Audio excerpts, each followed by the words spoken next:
Hey, what's going on, everyone? This is Mike Kollin at MikeKollin.com.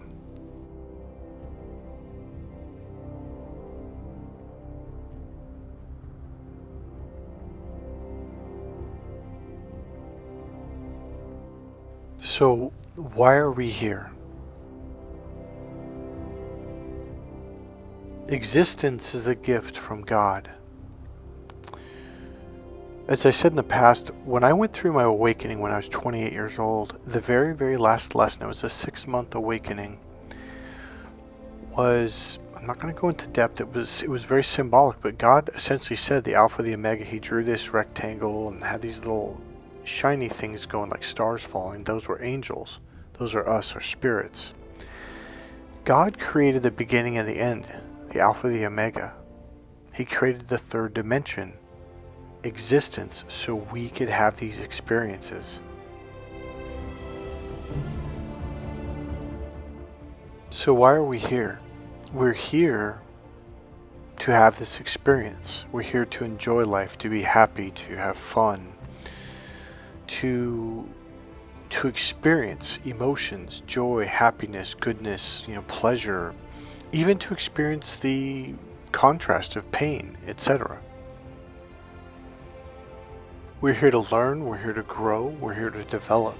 And another thing is, we are all here for wildly, completely different experiences and learnings.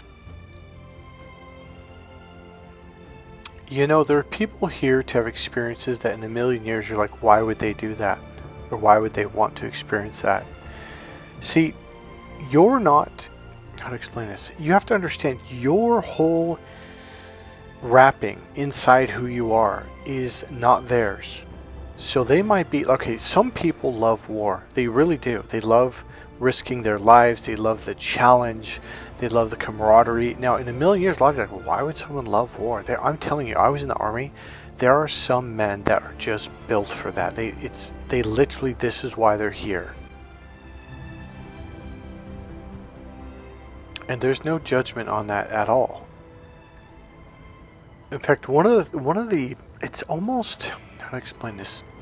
It's like there's an invisible barrier, and the police, believe it or not, are actually there to enforce this, so we can all live in the same three-dimensional space, yet have our own experiences.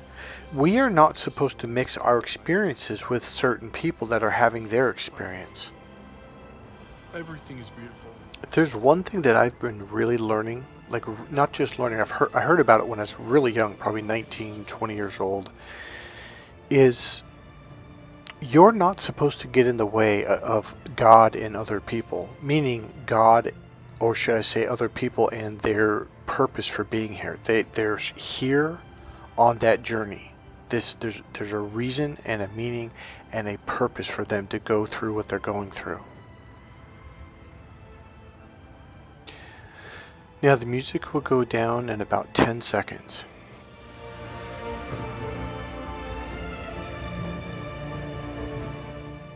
So today we're going to talk about knowing. Knowing versus believing, and knowing versus faith.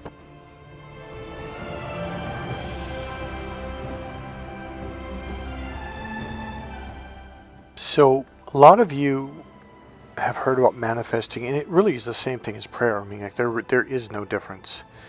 Before I even heard about manifesting, I would manifest, not even realizing, because nowadays people call it manifesting. Well, I used to pray, and if I could get myself to this really deep space, this deep place, I could, and it's kind of a habit now. I want to use the word manifest because it kind of applies very clearly. So if I could get myself to a certain space, boom, it would happen. Okay, it would just, and I would know it, like beyond a shadow. Like I got to a point where I would just tell people, like, oh, I'm going to get this bike, or I'm going to get this thing. And I'm like, how? You can't afford that. And I was like, I don't know. It's just going to happen. One of the things, I bought that book in the audio. It's called I can't remember. It's called The Secret. Okay, so it's about manifesting. I think one of the problems is because they they make it so dramatic and story-like. It's almost like, okay, yeah, this is a story. All you need to do is get to that space or that place of knowing. So the way I used to do it was just pray, like really, really pray. Sometimes I would visualize things like, okay, this might be kind of a weird thing. I would just visualize, okay, I live close to the bay, San Francisco Bay, the water. I'm about 3/4 of a mile away from it. And I would imagine there was this big, like, I don't know, 20 feet, 25 feet round, like a big button or something. The minute I pushed it, and it was out in the water, so I didn't physically reach out and touch it, but I imagined it being touched, pushed down, and it popped, and all of these connections would go out, kind of like telephone wires, to connect to all the people who could possibly help me, or who had a certain car, wanted a certain bike, or I needed a customer and like they needed this service. And so if I could do that in a way where I felt like something clicked, it would always come true. He's sliding all over the road. Now, one of the things I want to talk about is it's not so much, what's the word I'm looking for? It's not so much like what's the right technique. It doesn't matter. That technique, one day I was praying and praying and praying, and I just visualized it. And for some reason, to me, it was real. It's like, oh, this is going to happen. And when I had that feeling, that's knowing. Feeling it is knowing. Okay, so I have a car in the garage, which is actually right beneath me, okay? I don't believe that. I know that. Do you see the difference? I call it a knowing. And where this comes from for me is when I was 20 years old, after I'd meditated every day and went through this big 14-day meditation, 14, 16, 18 hours a day, etc. When I woke up, there was like this knowing. Like I would just know things and I didn't know how I knew them. Like one morning, it was going in my head over and over about half an hour before I woke up, and it was the word serious. And I'm like, but I knew it didn't mean I'm serious. It was the planetary system, the star system, Sirius, Sirius. Now, how did I know this at the time? I'd never heard of it before, never anything. But this was kind of like a constant. There was things that I would just know, even about other people. I would just tell them like, "Oh, this happened when you were 5 years old," and they're like, "How do you know that?" I'm like, "I have no idea." So during a 6-month awakening, I had this every single day. Every single time when I woke up, there was something that I knew, and I'm like, "How do I know this?" And some of the things I would do, I would go to the college and I'd go to the science department, and like the one on Sirius, I went with my ex-girlfriend at the time, and I went in there and said, "Hey, I've got this thing, it's Sirius, and I think it's like a star system or something." They're like, "Yeah, it is," and blah blah blah. Go in the library and look for this book. I was like, "Wow!" And the thing about it is, there was a drawing that I did before I went there, and I had it folded up. And when I went in the library, the librarian, here, okay, I'm going to go real quick. Some of you have already heard it. So it was a young librarian. She was probably 20 years old or something. She was young. And she was probably a college student and working there part-time. And she walks by the entryway. Now, the entryway was like a regular size of door, probably to keep people from stealing books, I guess. I don't know. But it was really small, which I always thought was odd, because normally most libraries have like 4 or 5 doors, whatever, wide open doors. And so she walked right in front of us, right before we walked through. And if we took one more step, we would have bumped into each other. It's like, "Hey, got a question." So she kind of paused and looked at us because she had kind of a weird spiritual feeling, which she told us later. And I said, "Hey, I'm looking for a book on the planetary system Sirius, or the star system Sirius." And she looks at me and she goes, "No way." I'm like, "Why?" She goes, "You're not going to believe this." She goes, "I just put that book back right now. That was the last book on my cart that I put away."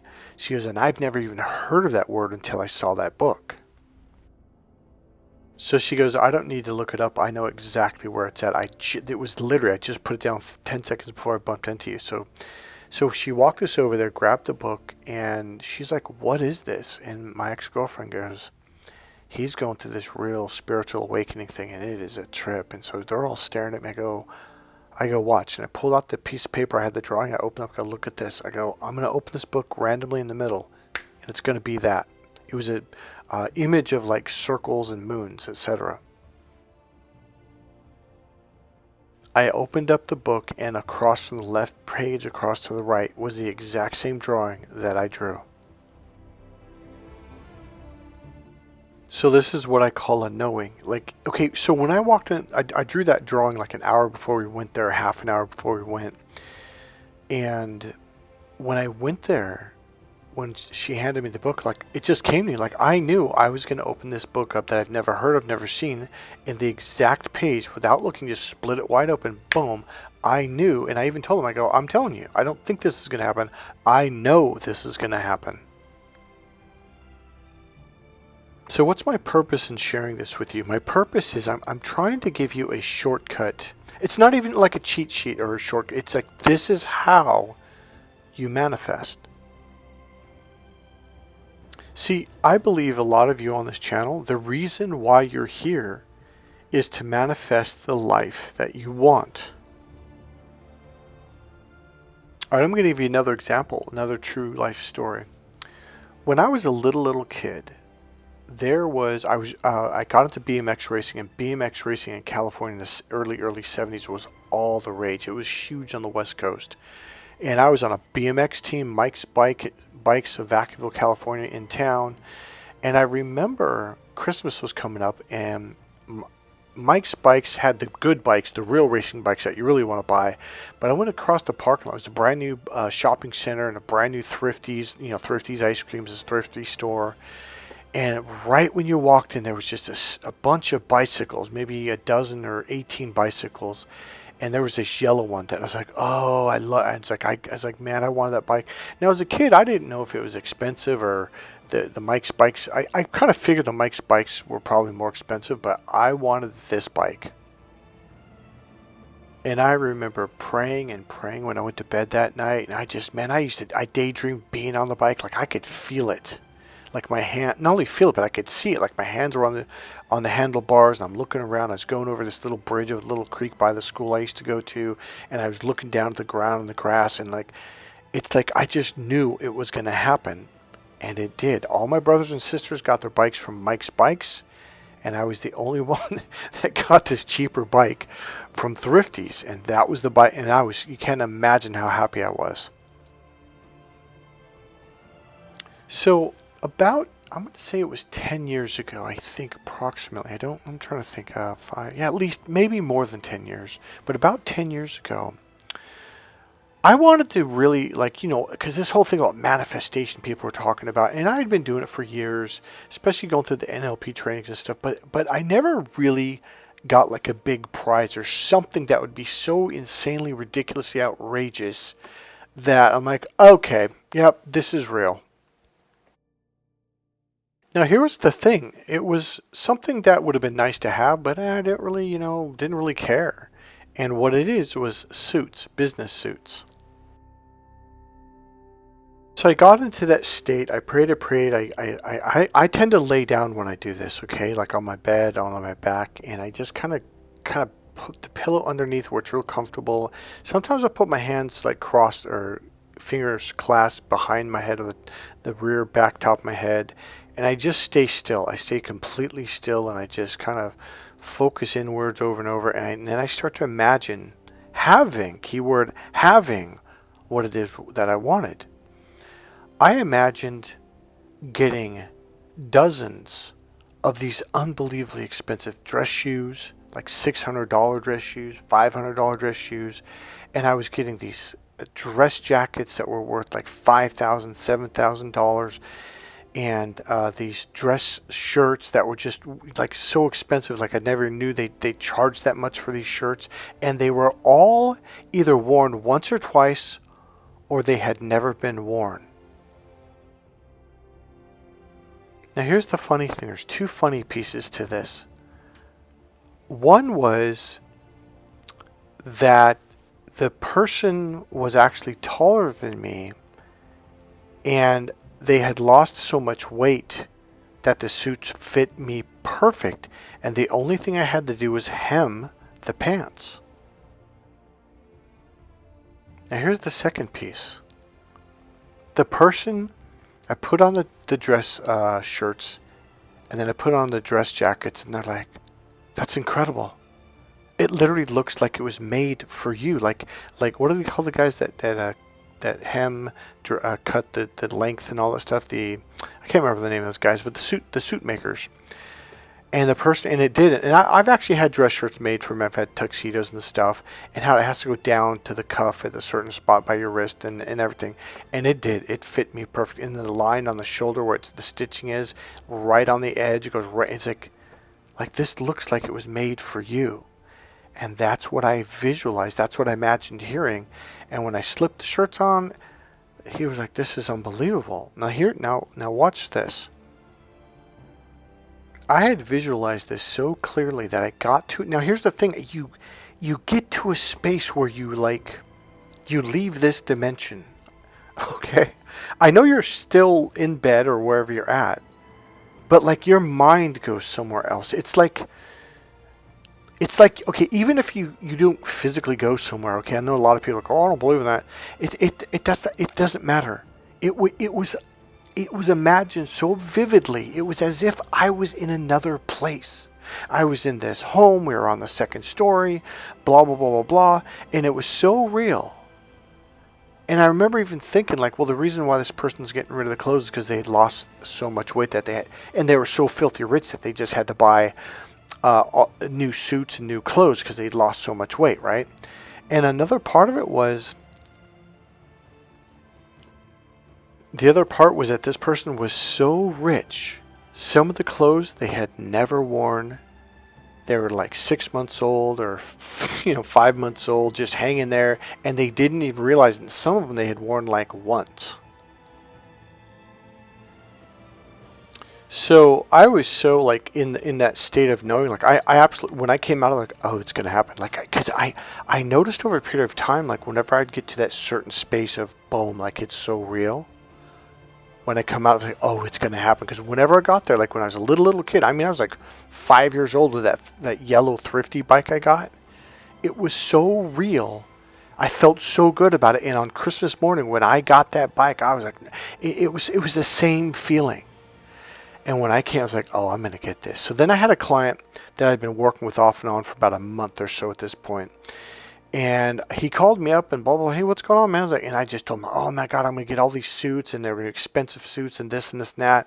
He's like, how? He goes, you can't afford that. I'm like, no, you don't understand. I manifested it. And he goes, what are you talking about?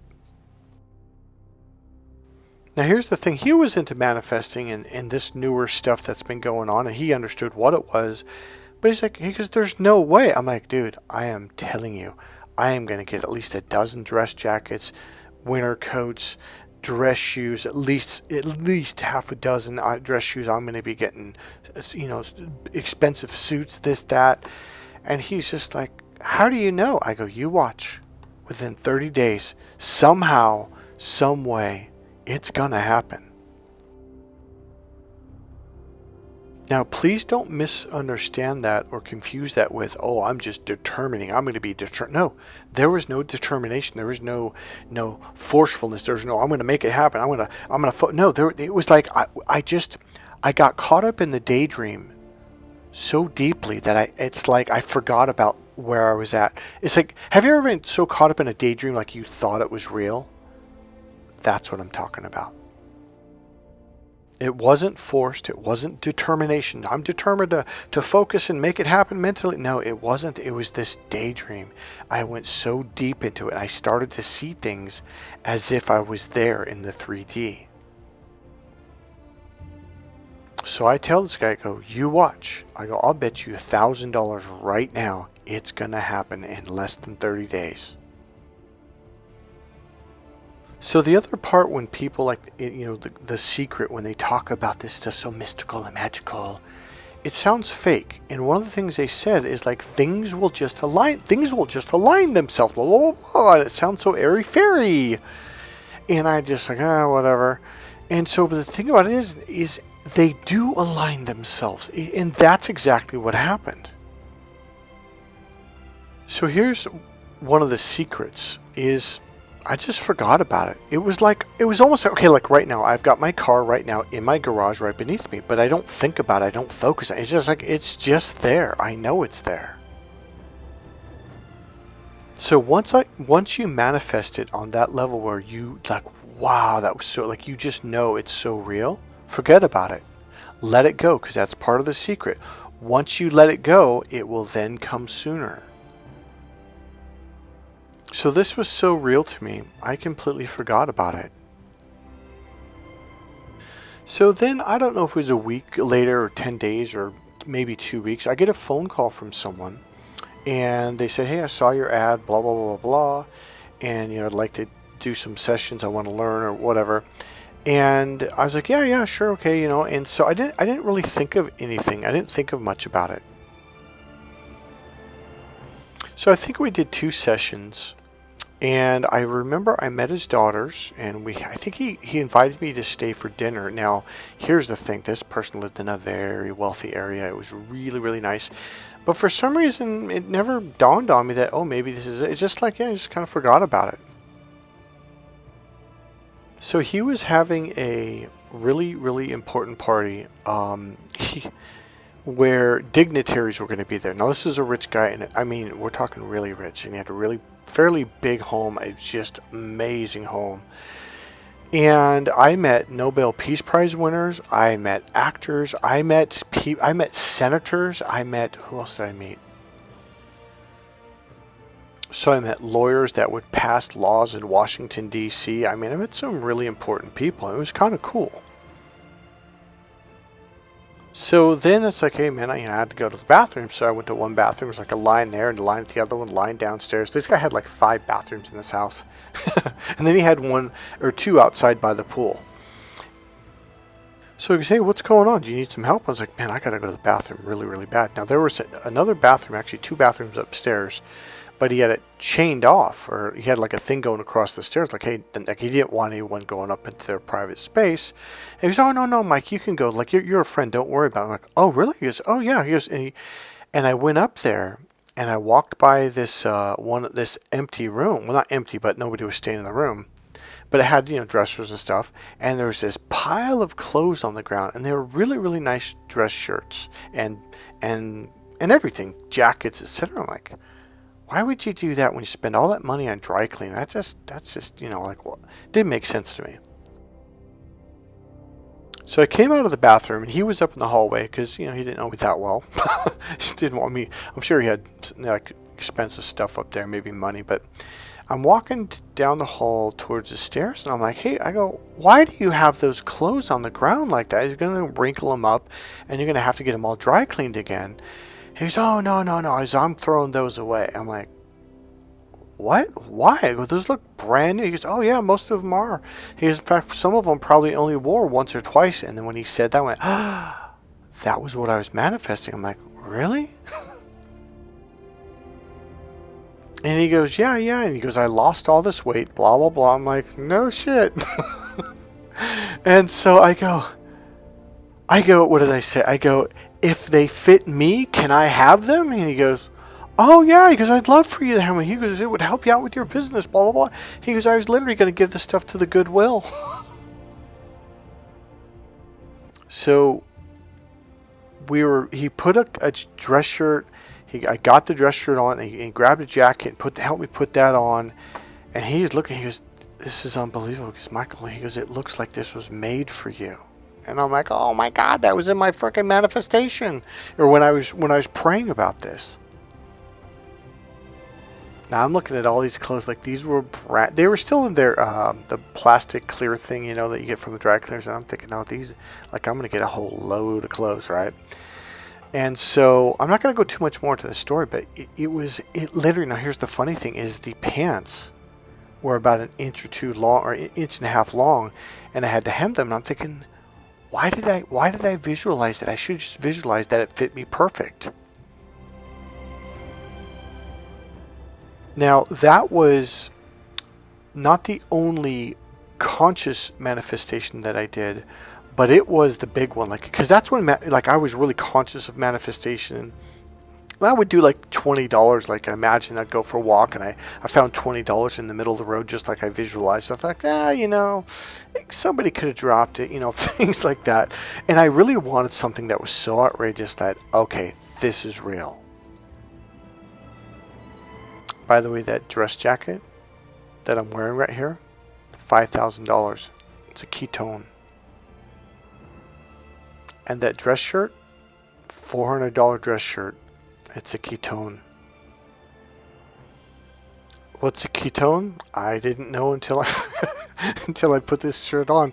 Apparently, it's a really, really expensive. So I've got 5 ketone dress jackets. I've got, probably 2 dozen dress shirts that are worth.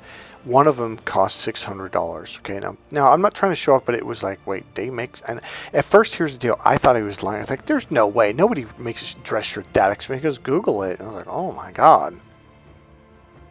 So I Googled it, and yep, sure enough, they're that expensive. In fact, there's shirts that are more expensive than that. So he gave me a jacket. It's a winter dress jacket.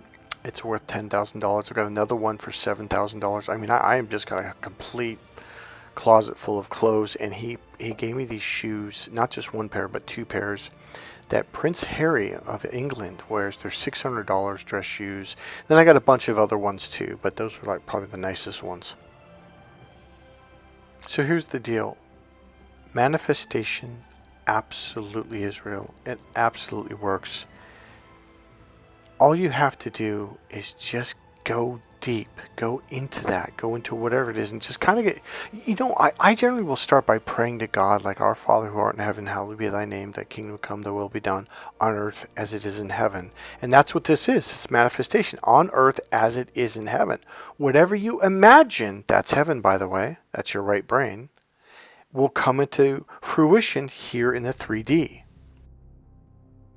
So I'll just pray to God. I'll even imagine, that what was that cartoon? It was way back in the 70s where Long John or Jim Beam, he would climb up to like this big old thing that grew all the way up into heaven. I think it was like a bean plant or something. It's really big, like massive, and it went all the way up to heaven. Well, I'll even imagine climbing up that really quick and then getting onto the ground up there and then walking over to God, climbing up into God's lap and sitting on his knee. God's massive. God's like, I don't know, like 40 feet tall or 50 feet tall. He's just massive. So crawling up on him is no big deal. And I would just talk to him. And so here's the deal. It doesn't matter how you do it. I think it was called Jack and the Beanstalk, if I remember right. Now here's the one thing that I want to say. There is no right technique. There is no one technique. In fact, that technique of me imagining that big button in the San Francisco Bay and I push on it and boom, that I just made up in my head one day. But because I got into it so deep, it worked.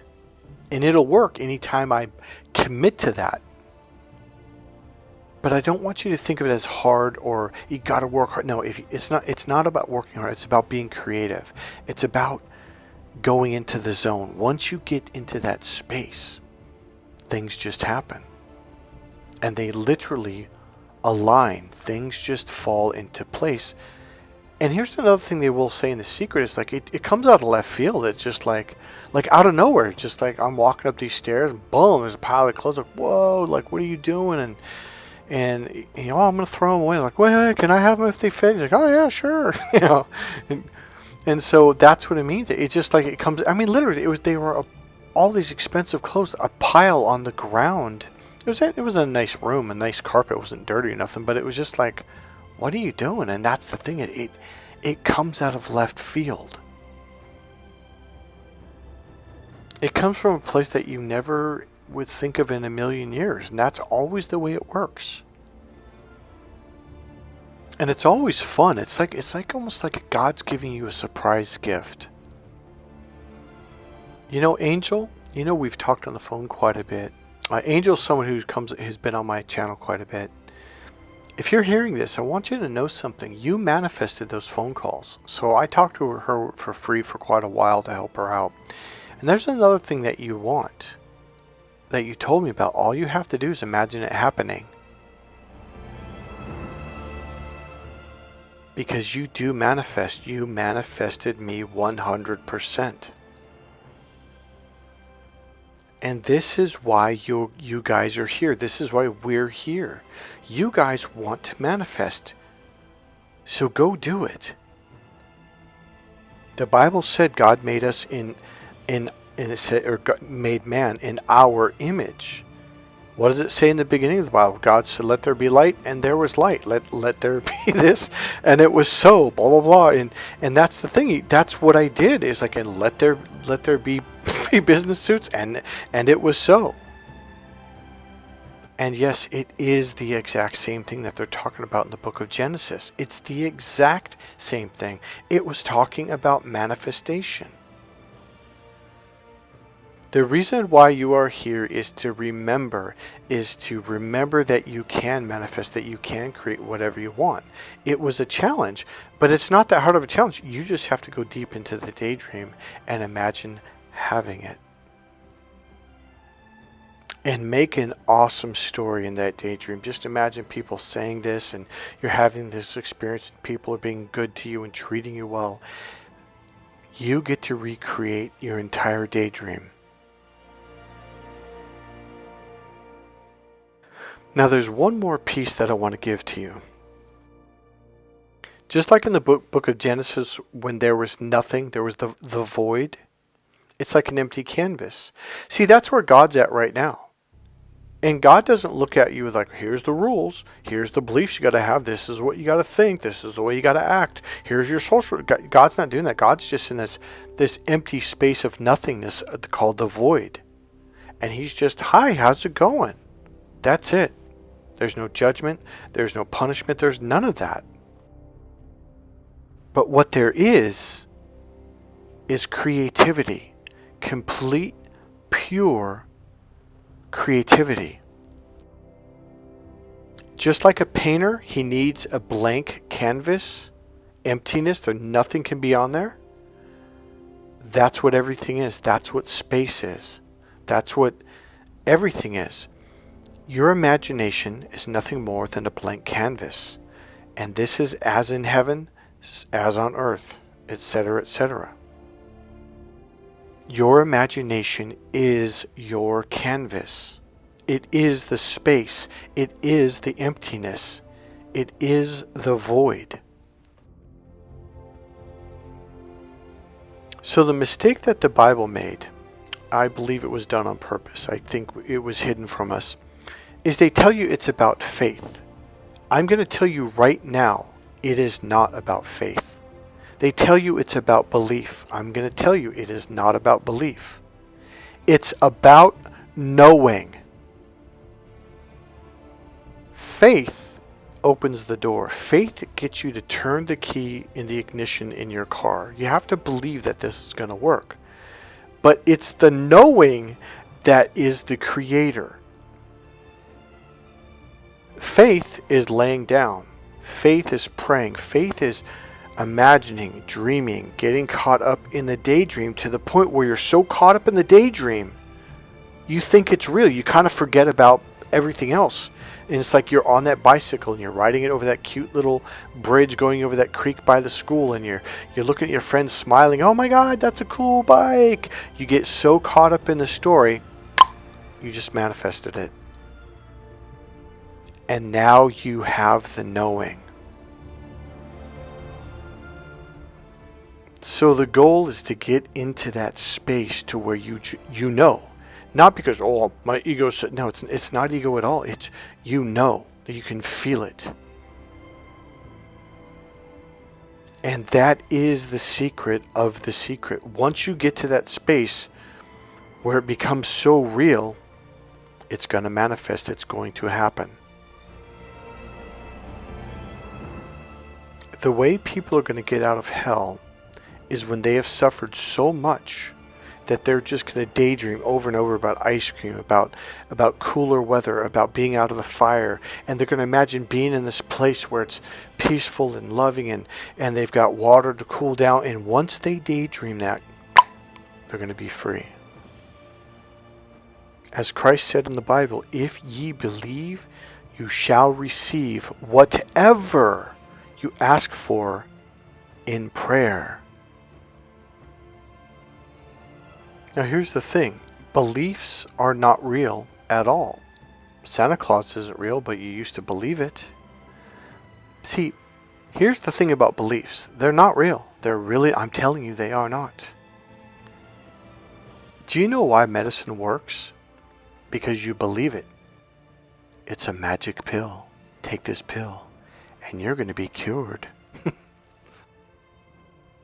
You know, in psychology class, we learned about the double-blind test. So whenever they come out with a new medicine, by law, they have to do this double-blind test where they give half the people a sugar pill, and then the other half, they give them the actual medication.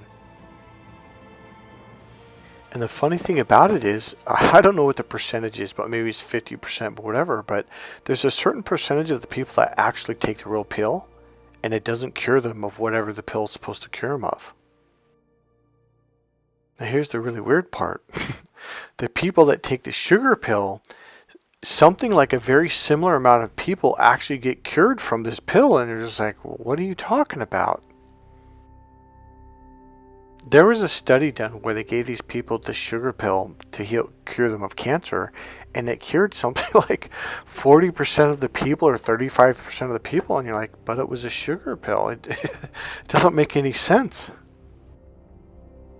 Over the years, I gained a lot of knowledge of actual scientific, like really that's true. Like, yeah, and you hear it enough, you read enough, you go to certain classes, and this is just one piece.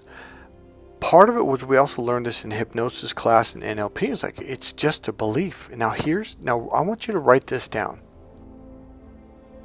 Beliefs are not real at all, but they're powerful. Let me say that again. Beliefs are not real, but they are very powerful. See, once you believe something, you manifest it. That's it. That's all. There's nothing more to it. That's how it works. And there is no time limit. It's whatever time limit you set on it. I mean, really, it's whatever you believe. All you have to do is get to the knowing. There are times over the years when somebody would have a really serious issue, and I'd be like, okay, this person's really freaking out. There was a girl that was pregnant, didn't want to be pregnant.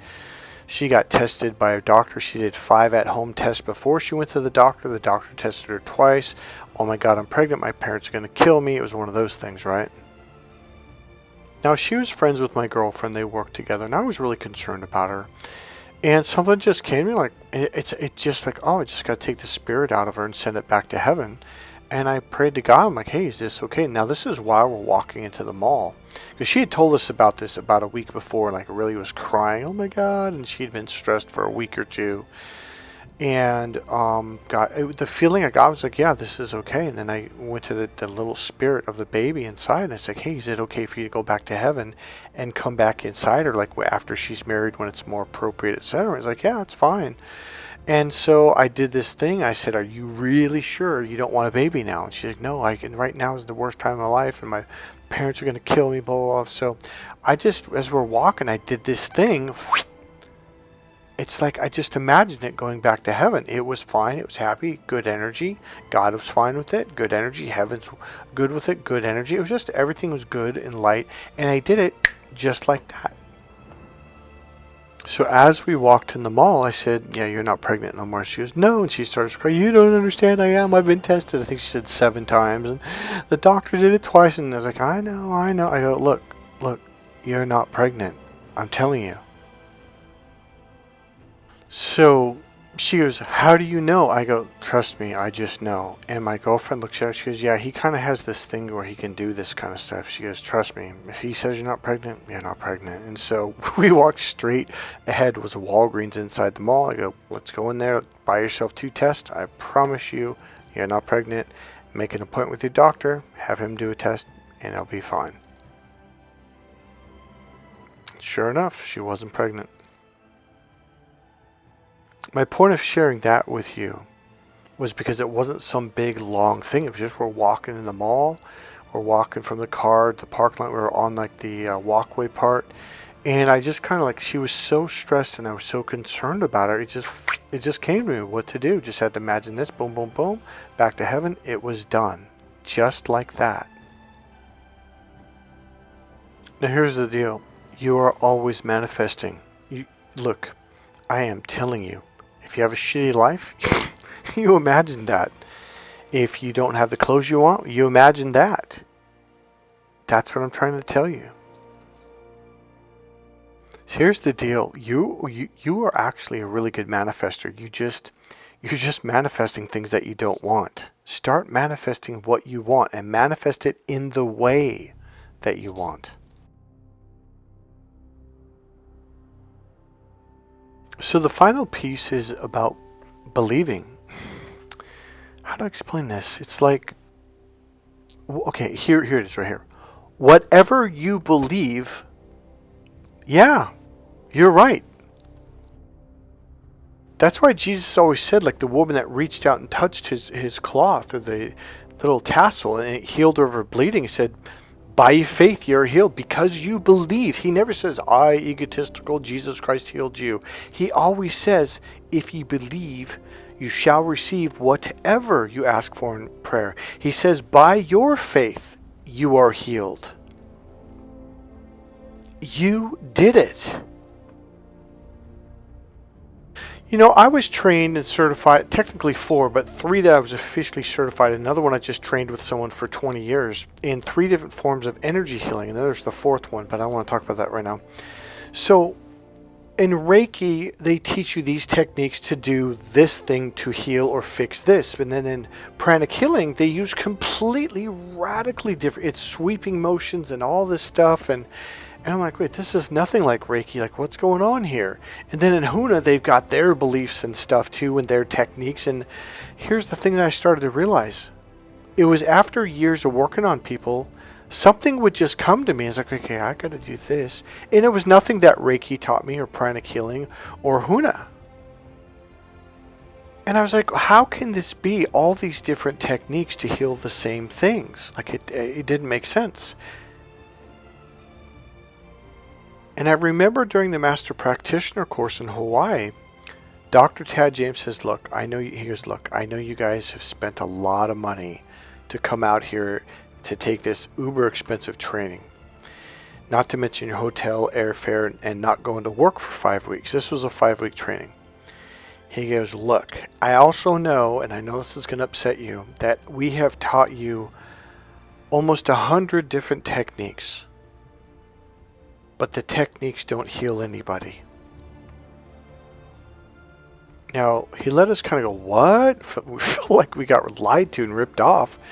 And you're like, wait, what's going on? And people kind of mumbling to each other. And then he said, it's one word. It's intentions that heal people. Your intention creates. Your intention manifests.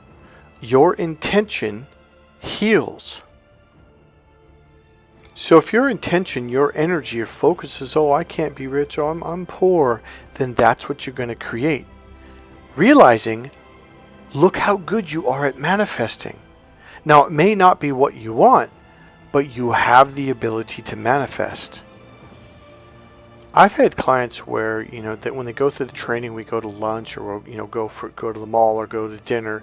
And it's like, see, I told you it happens every time. I'm like, man, you're really good at creating that. He's like, what are you talking about? I go, I would point it out like, I go, you're in a different state. You're in a different city where no one knows you. And you're creating the same effect. That's intention. That's manifestation. If you truly believed using this technique was going to help you, it does. If you believe sweeping your hand this way and that way and it's going to heal someone of cancer, it will. I absolutely guarantee it. Because it's your intention. It's the energy that you put into it with your intention. So when I say belief, I really mean intention, because intention is on the level of knowing.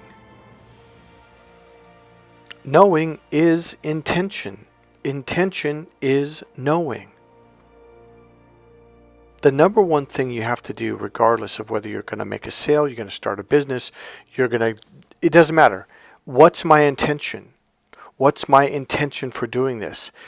When you know your intention, you get the results that you intend. You are already a creator, period.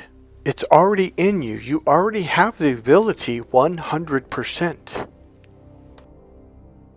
You're not like medium good or medium above medium good, average or expert. You are already 100% good at intending and creating. Intend to find a $20 bill on the sidewalk, or it doesn't matter, just intend to find it. Who cares where you find it? And if you want to challenge yourself, yeah, like I did, it was like 2 o'clock in the morning. It's like, because I really was like, God, I need to know that you're real. I need to know this. I intended to find a $20 bill in the middle of the road. And I kind of gave up because I thought, oh, this isn't going to work. and I went got on my computer or something. And I was like, oh, man, I want to go for a walk. And I went for a walk. Totally forgot about it. Guess what was in the middle of the road about 2 miles later? Yep, $20 bill. Let's do something else. Let's do something just odd and weird. How about if you intend to get a lizard or a butterfly? And you think about, Mike, it's winter time. They're in hibernation. I know, that's the point. Imagine that. A butterfly flies into your window or flies inside your house or something. And you're like, it's frickin' almost Christmas. It's the middle of frickin' winter. Or imagine a lizard, like somehow, maybe someone hands it to you. Maybe it just crawls on the wall and you're like, wait, what is a lizard doing in the middle of winter in my living room? I am telling you, things will fall into place. Now start intending really awesome things, really cool things, wonderful things. Have fun with it. Okay, here's what I do. It's going to sound kind of bad in a way, but it's really good. If someone is dying of cancer, I don't want to work with them until their doctors have completely exhausted everything in their power. Because I don't want them to go, no, it was because we doubled the dose or we did this. No, I want them to be like, we give up. There's nothing we can do. Sorry, say goodbye to your family and friends. Throw a party. Get something done off your bucket list because you're a goner. And I want it to be where we're done working with you. We're not going to give you any more medication. There's nothing else we can do. Those are the people I want to work with. I mean the ones where the insurance company refuses to pay anymore and the doctors have exhausted all their excuses for getting more insurance money. Those are the people I want to work with. Number one, because I don't want anyone to go, oh no, it was really because of this. Like, no. I want you to be on the verge of death and there's nothing else they can do and they gave up. Number two, because I want it to be clear, crystal clear. Because a lot of you don't believe unless it's extremely crystal clear like that. People have to literally be on the very verge of death before you go, oh, okay, we believe. Look what you did to Jesus. And even after that, a lot of you don't really actually believe. So stop sitting on your ass and sitting on your hands and start with small stuff. Start with a butterfly in the winter. Start with $20 on the sidewalk. Just start with something that maybe you don't need, but it would be really cool if you got it. Something like that. No pressure. Start with someone who just won the lottery, someone you've never met, doesn't even live in your city, just randomly bumps into you and just hands you $50,000 cash. Say, man, I've got so much money, I don't know, I've got like $50 million now, I won the big lottery, and they just hand it to you and they give you a hug and they say, best wishes. Have fun with it. The reason why I can heal people is because I know I can. Even if they don't believe, it doesn't matter. And remember, you all don't have to become healers. Maybe you're just supposed to do things for children to make them happier, invent new ways of learning or fun things to do to make people happy. Or maybe you just need to purposefully intend to manifest a few things to strengthen your faith in God, to where it goes from faith to knowing. On the last video I mentioned that about myself. I really truly believe that's very possibly the reason why I went so deep into all of this. A lot of people tell me that I'm a really good healer, but I'm kind of wondering if maybe it really was just for me to really know that God is real.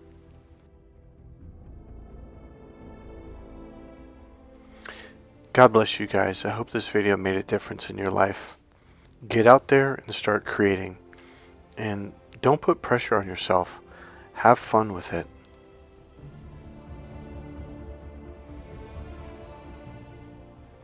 If you enjoyed this video, please click the like button, click subscribe. Go ahead and make a comment, and if you want, you can go ahead and make a donation. There's a PayPal link right there in the description box. God bless you guys. I'll see you in the next video. Bye.